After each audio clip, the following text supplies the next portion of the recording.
يا أيها الذين آمنوا أنفقوا مما رزقناكم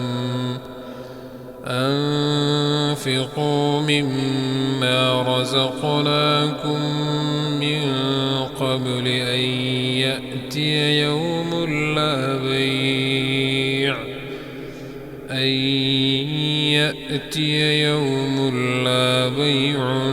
فيه ولا خلة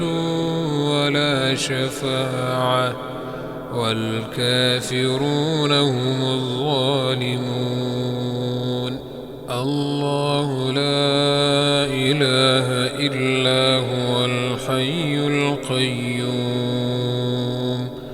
لا تأخذه سنة ولا نوم له ما في السماوات وما في الأرض من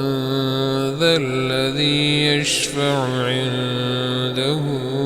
إلا بإذنه يعلم ما بين أيديهم وما خلفهم ولا يحيطون بشيء من علمه إلا بما شاء وسع كرسيه السماوات والأرض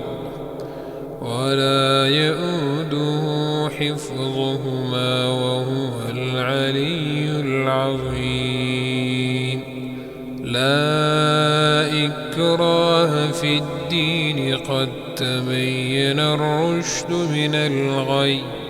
فمن يكفر بالطاغوت ويؤمن بالله فقد استمسك بالعروة الوثقى لا انفصام لها والله سميع